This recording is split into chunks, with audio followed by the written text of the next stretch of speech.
On today's episode of Gathering the Kings. It's Yeah. interesting when you do that because people just get so discarded. They realize you're not out there with a knife to their throat trying to get a sale. It's like, I don't need you to continue to be successful in business. I've got a roster of people I'm working for already. But if you want to level up and do the things that we're doing over here, we're happy to have you. Being nonchalant about it, I think helps way Right. more than just being like pushy about it and trying to really just push it down somebody's throat.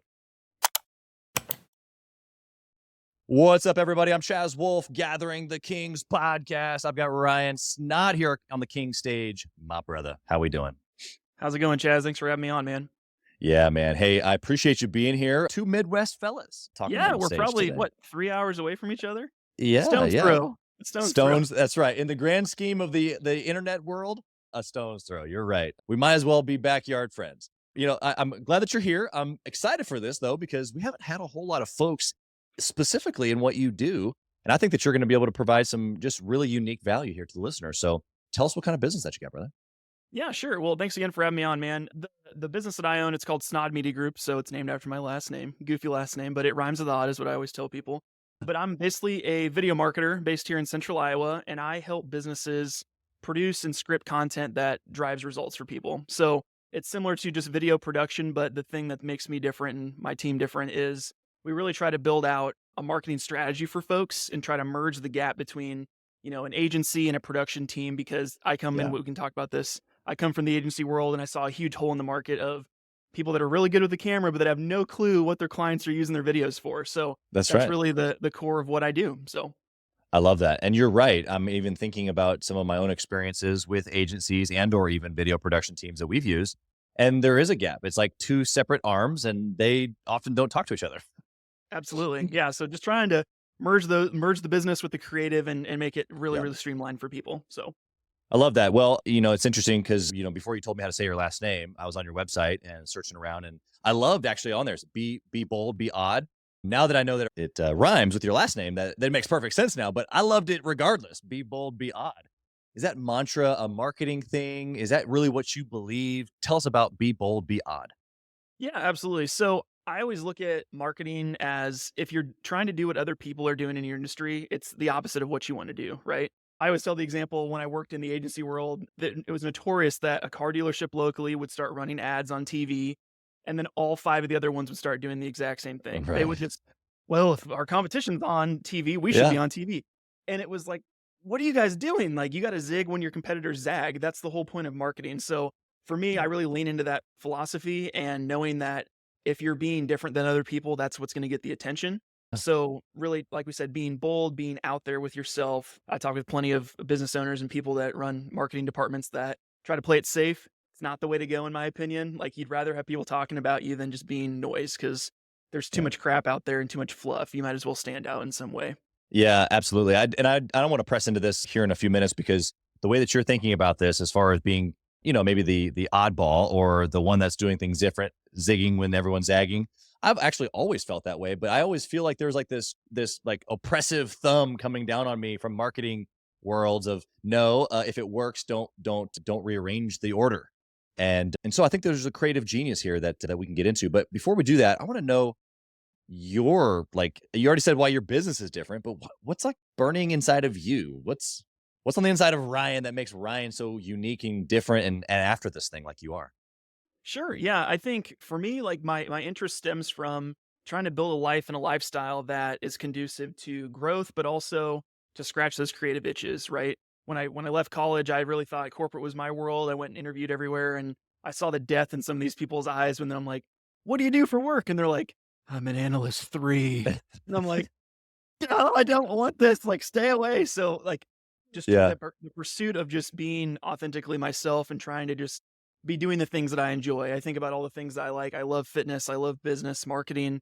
I try to merge all those things together. I shoot a lot for fitness companies and corporate fitness and gyms and stuff like that to try to scratch that itch, but also building Yeah. online programs and business and what would I call it, like digital products online to scratch that Sure. itch, trying to just build a lifestyle and a business that fits the way I want to go about life. Yeah.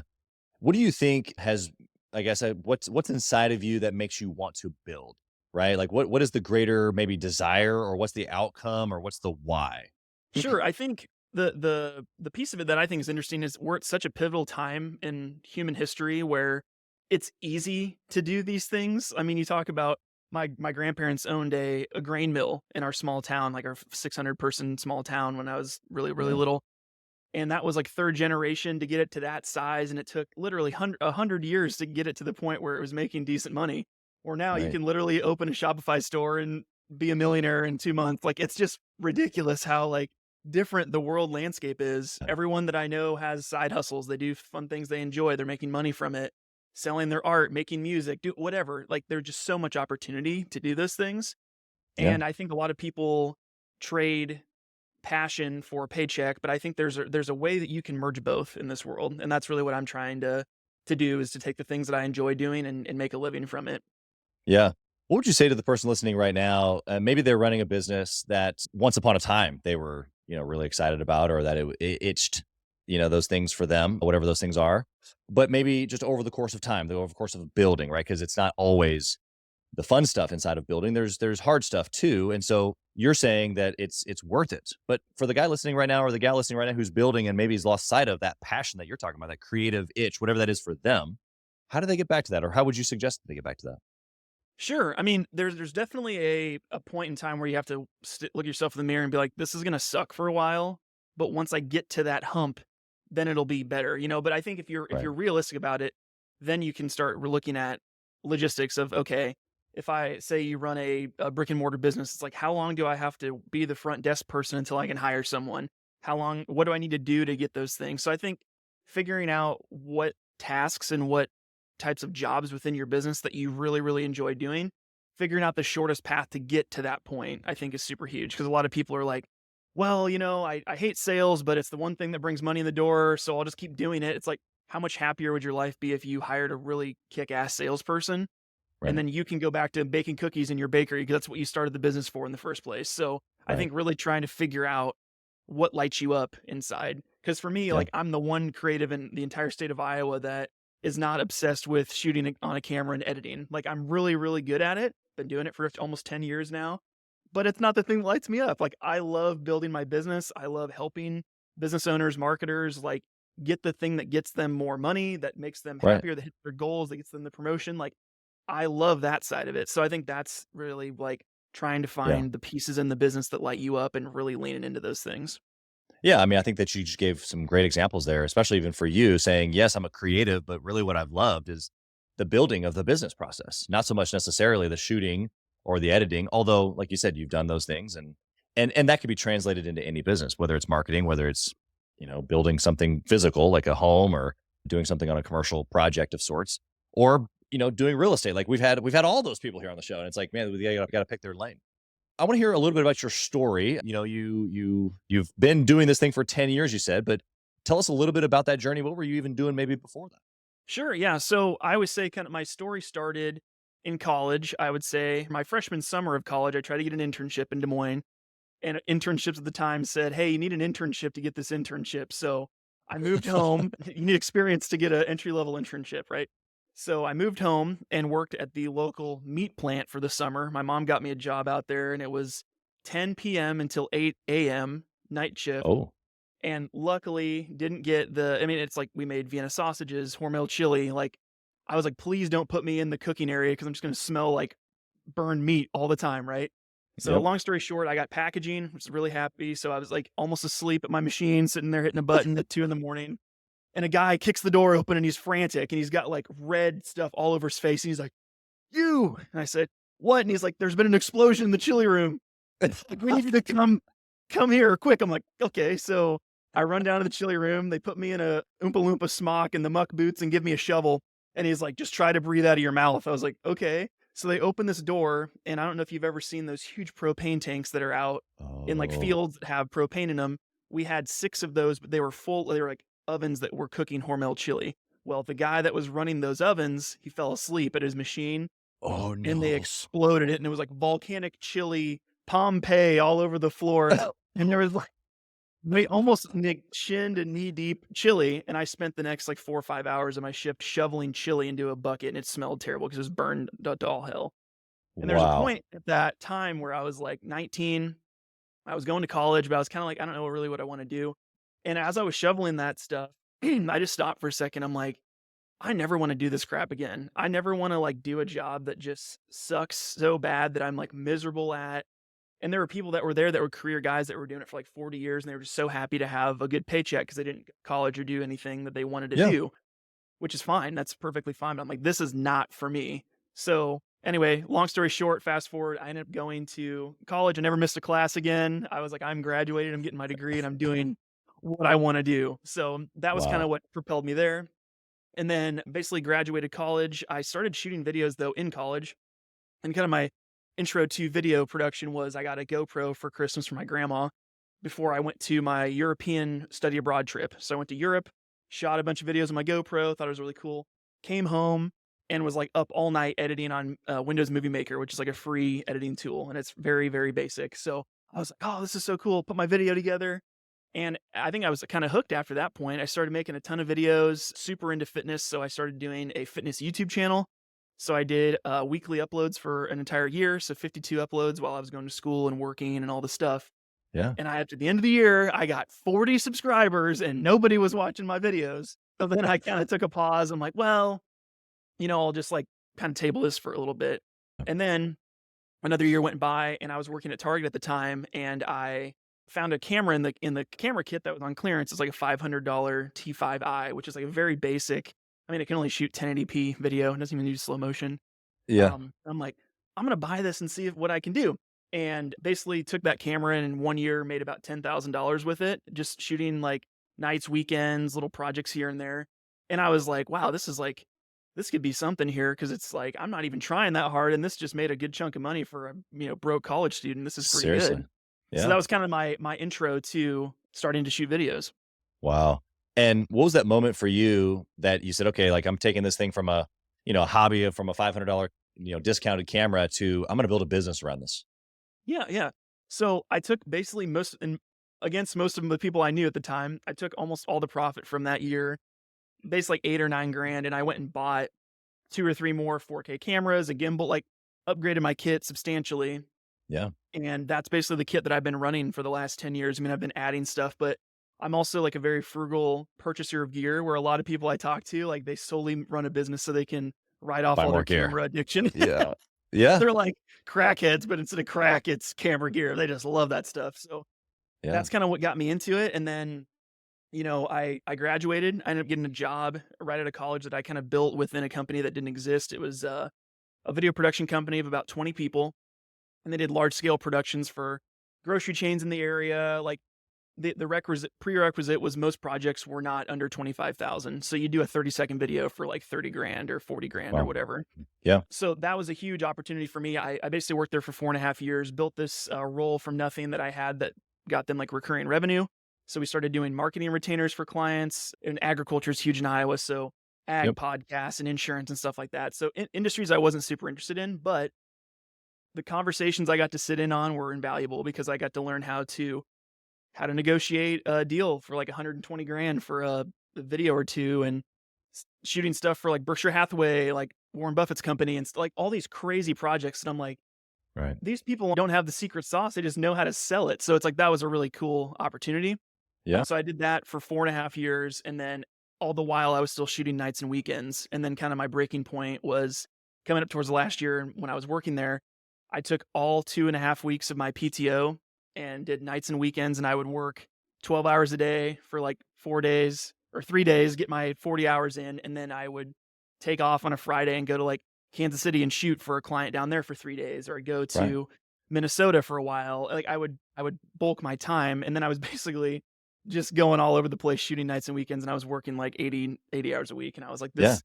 this is kind of the time to jump. So I made the Yeah. jump and haven't looked back since. So Yeah. I hear that story and I want to point out to the listener that this is like what I would suggest is like the best way to live as an entrepreneur, but without, just giving up everything recklessly, abandon all the things that worked.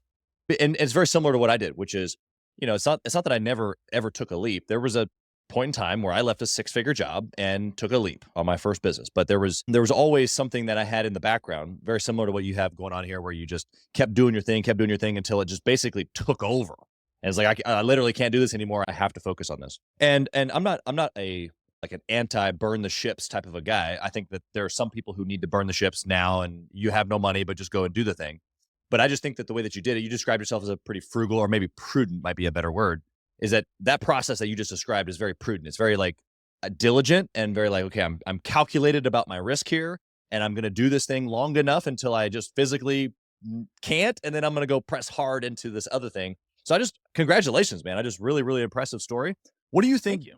allowed you to do that for so long? Because there's so many entrepreneurs possibly even listening right now. And they're like, oh my gosh, I can't do both. I don't have any enough time. Or maybe they're already in their own business and they're already saying, I can't do all this. It's too much, What gave you the prudence or the diligence maybe to be able to do both of those for so long?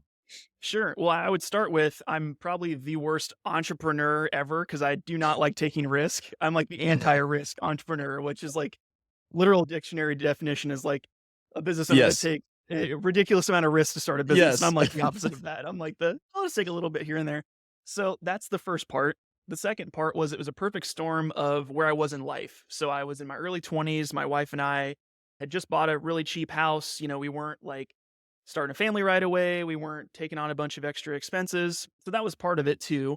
So timeline wise, I like had the flexibility and the interest to do it. Where if somebody Yeah. were to start this and they're 40 and they've got 5 kids, like it's a different story, It would be right? different. Yeah. The other piece of it too was I was kind of, I hate to say like lazy with it, but at the like early years, I'd make like 20 to 60,000 in the business and I wouldn't take a paycheck because I had a full-time job. So my stupid Yeah. ass would keep money in the like I would like pay taxes on it and just keep it. And I wouldn't even pay it out to myself. I wouldn't even use it because I'm like a penny hoarder. Like I can't do it. So the breaking point for me was I was engaged. My wife's a super spender. And I'm like, as you can tell, like a penny pincher. Not. So Yeah. we make a great team, right? So she would just spend money like crazy, but it wasn't our money yet. But once we were engaged, it was really bothering me because I'm like, oh man, this is gonna be sucky when we get married, and like she's gonna spend all of our money and whatever. She's gonna drain it. Yeah, yeah. So then one of my buddies, who's also a filmmaker, he had went to Iowa State. He was the kicker for Iowa State. His name's Cole Netton. So if any Cyclones fans know, he was the kicker for them a couple years ago. And him and his wife paid off 42,000 in debt in 11 months. And he was unemployed for half of that time because he quit his job to start a filmmaking business. So I Wow. heard his story and I'm like, how'd you do it? So his financial coach, his name's Travis. Shout out to Travis. He changed my life. That's awesome. Basically, met with him 6 months before our wedding. And he said, hey, let's calculate all your debt. So we realized like between the two of us, we had 116K in debt. Wow. And he's like, hey, we could get all this paid off in a year and a half if you guys really focus and have a goal. And I was like, there's no way. Like, there's absolutely no way. So we ran the numbers. Truth was, if she stopped spending as much and I actually paid myself out of my business and Right. we really cut our expenses down, we could do it. And lo Yeah. and behold, we did. We paid it all off in probably 18 months. We paid off 116,000 in debt, everything besides our house. And the huge driving point for that was like, I have to put my foot down on this business and just dump Right. gasoline on it and just, it Yep. has to blow up. So once I had the why in my life, Mm. the business tripled. I was making a 6-figure income on the side while I was working at my full-time job. And Yep. I never saw any of that money because it all went to all the debt collectors. But once that was out of the smoke and we went on our honeymoon and we were done, and I was like, oh my God, if I did this for one more year, like I'd have Yeah. so much money. And that's what really pushed me to do it, was having a really strong why. Yeah. So, I asked you your why already, but I have to ask now because that why is gone. What's the maybe more tangible why that you're after right now? What's the target rather that you're after now since debt's gone and you're still building, you're still pushing. You obviously built a successful business. What's kept you going? What's on the radar? Sure. Yeah. I would say like current trajectory definitely is having like shorter term business goals for me. Big one this year was like get a commercial space. I did that in February, so I'm in it right now. Second would be to hire my first like part-time, full-time employee. Currently have a roster of like 15 contractors that we use, which can get expensive. So making, again, like I'm the weirdo that like I love the growth, like just the little tiny bits. Like the success won't come to me when I'm sitting on a golden throne covered in like the Scrooge McDuck type thing. Like Right. it's the process of getting there that has been super exciting for me and just really fulfilling. So having those little things here and there, but then also, I mean, my wife and I have a son, we have another one on the way. So like providing a lifestyle for them. And Yeah. I always say like my pie in the skies, I have this weird daydream where it's like we live on a lake house. Like we live on the lake now, but like having like a very specific like vision of like Yep. life, like what that lifestyle is like, the fun we're doing, and it's not out of reach at all. So I think that's really Yeah. the thing that drives me is like having that picture. It's kind of like your vision board or your mood board. It's like having that really stuck Yeah. in my head all the time. Yeah, I love that. I've got a specific time on Wednesdays. I read a visualization that I've created every single day, but on Wednesdays specifically, I take time after I'm done reading it to close my eyes and actually visualize it, which is exactly what you're talking about. So I appreciate that. The one thing I heard you say though, I gotta poke a little, not fun, but like almost like a wow, is I don't know if you guys, the listeners, were paying attention there, but he says, I'm a 7-figure entrepreneur and I have no employees. Holy moly. That is a cranking business. And I know you got vendors and subs that you're using for different parts, but that's incredible to have a successful business like you do and to have done it in a structure that enables you to kind of do your thing, which I think is just really, really cool. It's very 2023, just like how Right. businesses are being done today. It's why people ask me all the time if I'll get a commercial space. And I'm like, you know what? I got team members in Arizona, in Nebraska, in Kansas, in Missouri, in England, in the Philippines. Like, what am I gonna do with a commercial space? I got my studio here in the house, and guess what? When I get done here, I'm gonna go hug my kids. Like, why would I want that any different? You know? Sure. Sure. Anyway, it's just the encouragement to the listener is like, whether the way you've done it or the way that I've done it, the just strategic things that you can do inside of a business to make it your life as you just described. This is the way that Absolutely. you want it. Hey, Kings and Queens, Chaz Wolf. I want to talk to you about something that's super important to me. We put a lot of time and effort, we meaning myself and my team, into this podcast, into the content that goes out every single day. And if you have been getting any sort of value or insight from this, we want it to be able to reach other business owners too. So we would love if you would like, comment, share, leave a review, post, share again, all of the things on social media, on all the different platforms, or even on the podcast mediums of Apple and Spotify. We would love to be able to get our content into more hands, more entrepreneurs, so they can grow their business as quick as possible. Together, we are building a community of like-minded entrepreneurs who are committed to growing their businesses to new heights. So let's do this. Let's help each other. Let's help each other grow. All right, I want to know a practical decision that you've made in this business. Obviously, you've grown it incredibly since then, but what's something that you've done that's been a good decision that you look back on and you're like, I would do that over and over and over again? Sure. I would say for me, it was kind of leaning again on the frugality. Like there's so many chances I had to buy over the top gear. Like I said, when I worked at Sure. the agency, we had probably over $1 million worth of assets and like camera equipment, lighting equipment. The quality of the actual product to the client is better, but not enough that it makes it worth that X like 10 times X the investment. So Right. for me, I would say like having just enough gear that is going to get you the result that you want that you can charge top dollar for. And then the Yep. scalability of it too. I think that's been really the big thing for me is just like taking small calculated expenses, but then really making sure for my projects, like I'm trying to do at least 80% profit margin on them, if not more. So having a Yeah. massive profit heavy business has been really helpful to really, again, have calculated growth. So you're not, you talk about some businesses like manufacturing or whatnot, you're lucky to get 10% margin where it's like, I'm the complete opposite of that. Like I'm looking for like 80% margin in some of my projects. So Yeah. really trying to have the focus on profitability on each project and keeping expenses as low as possible to help scale Yeah. that growth. Yeah.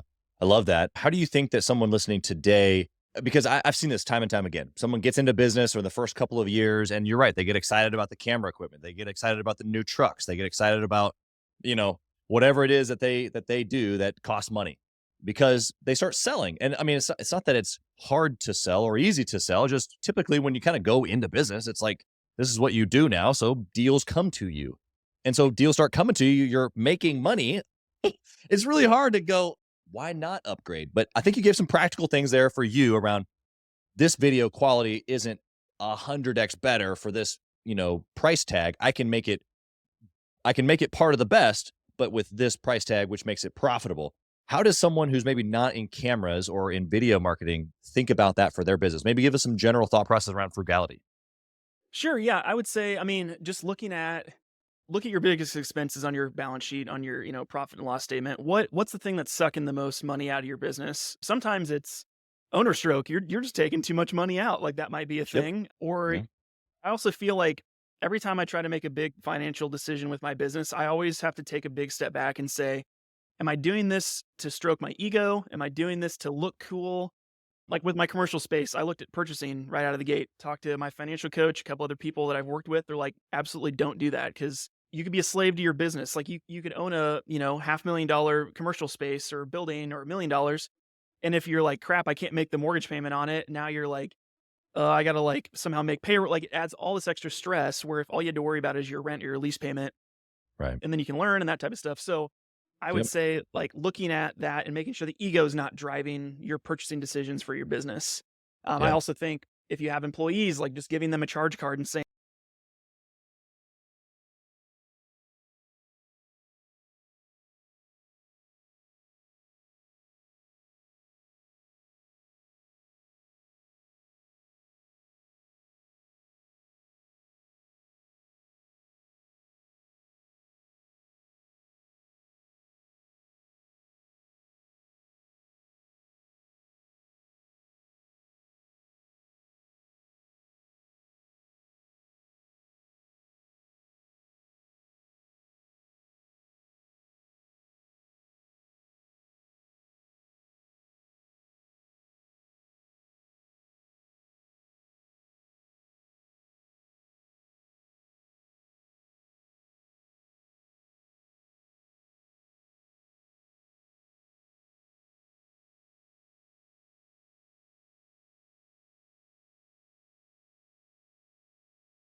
Marketing can be a really good tool if you use it properly.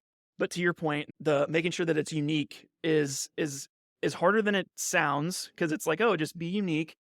But I Yeah. think as long as you know who your core audience is, that can really steer if they're into humor, if they think Yeah. things are funny, if they're more serious, really what the solution is for them. I think that's really the steering point there.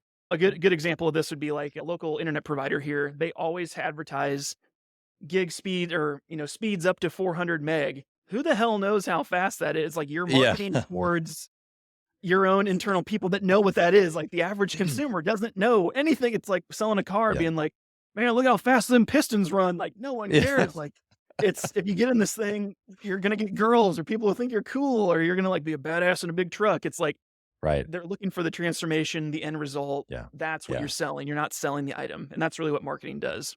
This is really, really, really good. And I think that a lot of people skip over this. Even people who have sales backgrounds, like I do. You're right. It's hunting. And we get excited about that. Like, I actually love real hunting. Like, put the pack on, let's go into the wilderness and find us some elk.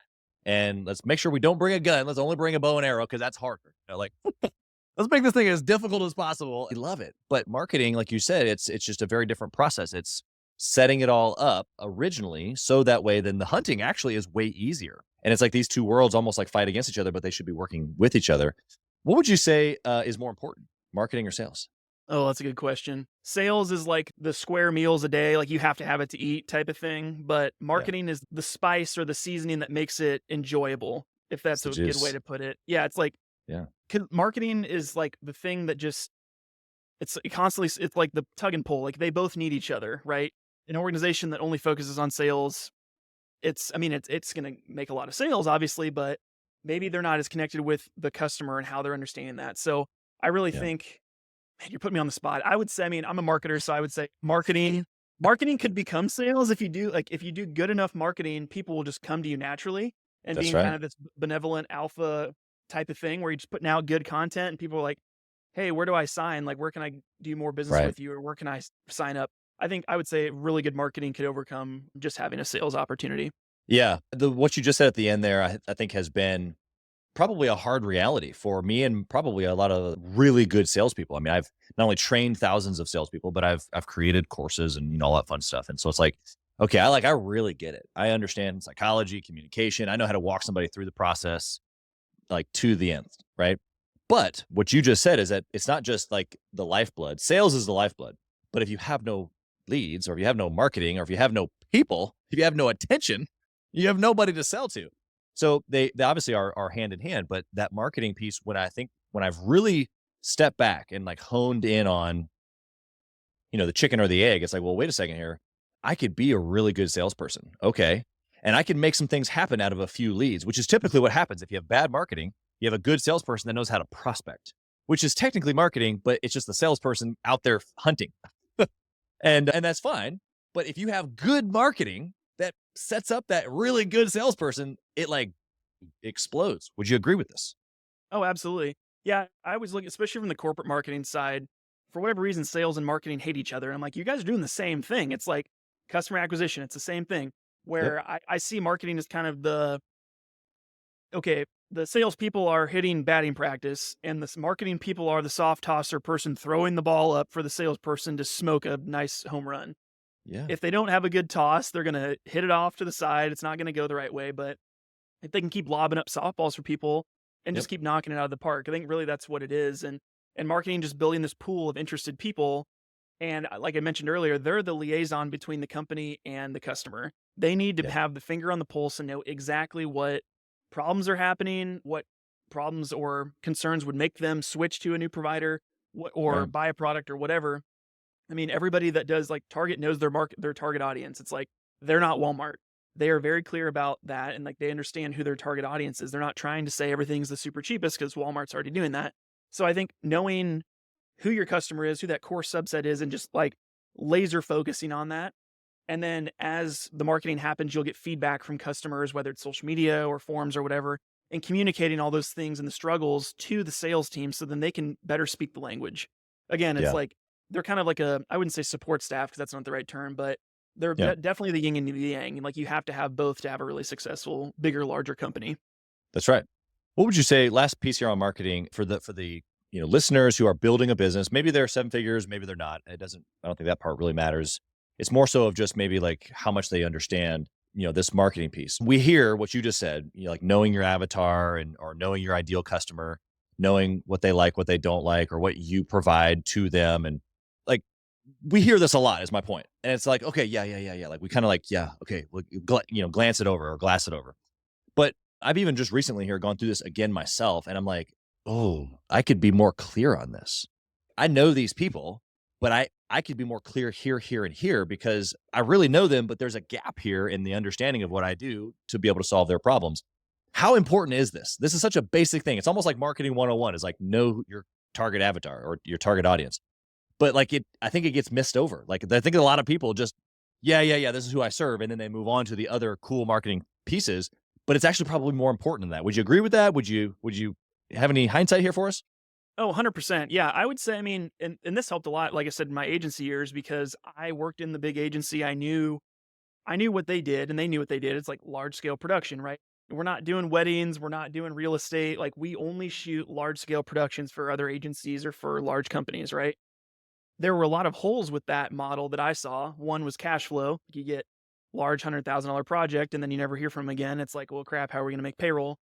But the Right. other piece of it too is like knowing again how I position my business. It's like, okay, here's the market, here's the different buckets you can be, here's the bucket I'm in, and here's the things that make us different. And people tell me that all the time. Oh, well, I'm shopping around for a couple different. I'm like, that's fine, but if you go talk to this person, here's what they're going to say. Blah blah blah. Like knowing the market, knowing the differentiators, and just knowing where you fit in the grand scheme of your industry helps Right. a lot. Because then when people go out and they go and they shop a little bit more, and they have a sales process with another company or another service provider or another product, and then you're right. Everything you just said was right. It's like, oh yeah, they did only talk about this, or they only, now you've built some credibility. And I always tell people too, again, like my sales process is very the benevolent alpha type, like you can do whatever you want, like I'm just here to help type thing. And it's Yeah. interesting when you do that because people just get so discarded. They realize you're not out there with a knife to their throat trying to get a sale. It's Right. like I don't need you to continue to be successful in business. Like I've got a roster of people I'm working for already, but if you want to level up and do the things that we're doing over here, we're happy to have you. Kind of being nonchalant about it, I think helps way Right. more than just being like pushy about it and trying to really just push it down somebody's throat. Yeah. Understood. Okay. So keeping on this marketing vein, what's a good resource? Podcast, maybe it's your YouTube channel, maybe it's a book, or maybe something in all three categories. What would you recommend that we grab that we can learn some skills in marketing? Sure. Yeah. In terms of book, I would say the One Page Marketing Plan by Alan Dibb, super great concept just to simplify the hell out of your marketing. Everybody's trying to, well, I need to do Instagram, I need to do TikTok, I should write blogs, but it's like simplify it. And Alan Book's a really good one to look at because, in the same thing we've been talking about, marketing is a function of sales. If it's not driving revenue to your bottom line, it's not marketing. You're just trying to do stuff, right? So Right. that's a great book. In terms of like videos and stuff, I mean, there's tons of podcasts out there. Yeah, I think the book would probably be the best place to look for. And then I do plenty of video marketing topics on my YouTube channel as well. So if people want to check it out there, there's plenty of videos about how to use video in your marketing and stuff like that. Love that. Well, we'll put all that in the show notes as well. And that way they can check you out, check out the book as well. I got a question for you about family. You've mentioned, some targets that you had around building a lifestyle for your family, but a question will be a little bit different. I'm a fan of obsession. Like this is what we've done in our business. We've obsessed in order to be successful. And I don't believe in balance. And so what that means is that I need to also obsess over my wife and obsess over my kids and all the other things that I love, right? So my question to you is, how have you been obsessive in your marriage or in your family at the same time as building this incredible business? Yeah, it's a great question. I would say just being on the same page. There's some seasons in life where you're going to be working a lot longer hours, harder, the growth periods, that type of thing.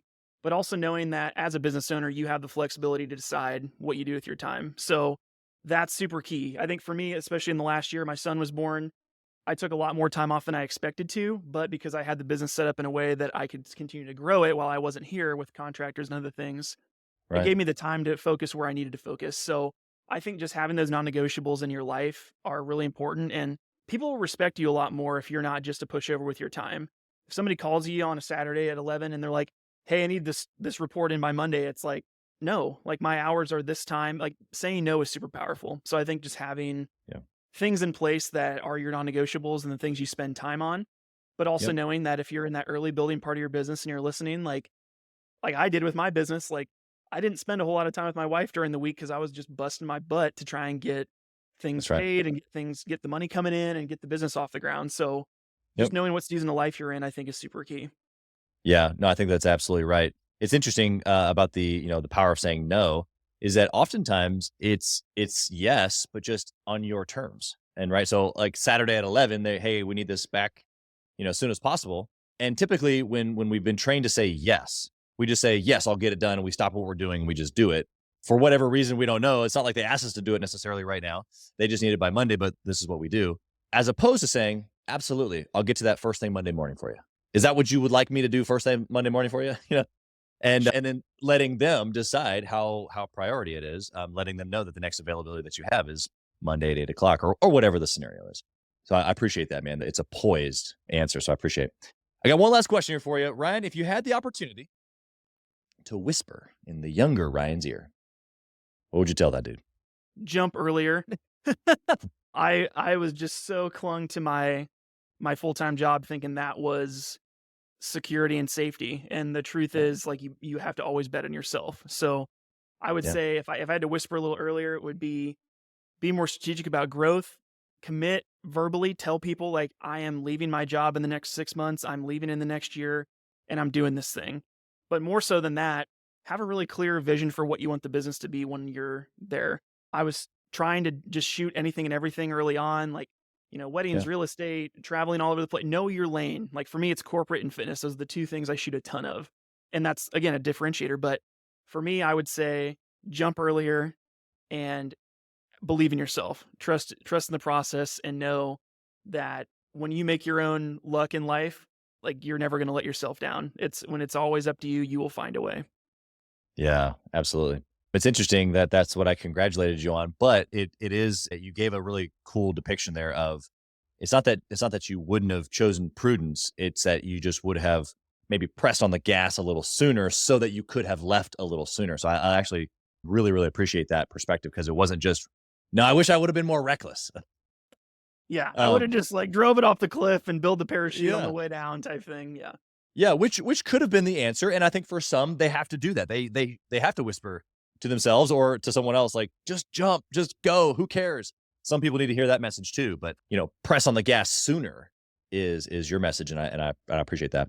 Ryan, how can we find you? Number one, you've just identified fitness and corporate, but you also say you're this liaison between like agency and also marketing, and you can kind of facilitate both, strategy as well as video. So tell us maybe who you serve the best or maybe some examples. And that way, if they're listening, they can find you and then how to find you.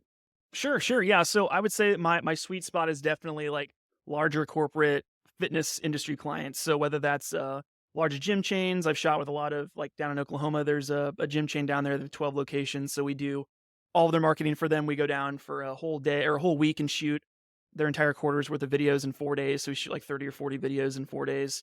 That's really like the sweet spot that my team and I focus on is we show up, we shut it down, we knock it out, and then we leave. That's kind of the whole focus there. But again, the liaison between marketing and conversion, that's a really big thing for me. Corporate clients that are trying to figure out how the hell do we do marketing with video because it's the best way to communicate with people. So that's really the focus there. If you want to learn more, snaadmedia.com. I'm sure we'll put a link down below. You guys can check out some case studies, see what people are doing, maybe learn a couple different angles you could do for your business, even if we don't work together. But there's a bunch of stuff on my website they can learn. And then if you want to learn more about me, I'm actually launching my own podcast, which should be live when this comes out. It's called the Rhymes with Odd podcast, since it rhymes with my last name. So, and on that one, we interview business owners, people that have overcome crazy obstacles to achieve success in life. So really excited about getting that off the ground and going deeper with people. Well, I look forward to being a guest. Absolutely. You haven't invited me, but I just invited you. Well, there you go. Yes. I appreciate your willingness to share and just to be here and not only just give, but you gave some really practical stuff, man. I think that your approach, the what'd you say, the benevolent alpha, I think is actually well received. And I think there's a lot of people in business that need to hear that message to just go do the thing that you do well. Make sure you're offering it and getting attention, but it's also great just to be a giver because right things come back. And that's what I've I've got for you here today, man. You gave so much today, and right things are going to come back to you. We wish you nothing but blessing to your family and your business, all your clients here in 2023. Thanks for being here, Ryan. Thanks for having me, man. Appreciate it. Thank you for listening to Gathering the Kings today. I hope that you were able to pull out a few nuggets to go apply into your business right away. More importantly, though, I hope that you're realizing that it takes more to be successful than just being by yourself, doing it all on your own, carrying the weight all by yourself. What I have realized, not only in my own journey from multiple businesses and multiple different industries, and now interviewing over 200 or 300 other very successful 7, 8, and 9-figure business owners, is that it's tough to do it alone. And so Gathering the Kings exists to bring together successful entrepreneurs. In fact, we are putting together 1,000 kings, specifically who are grateful but not done.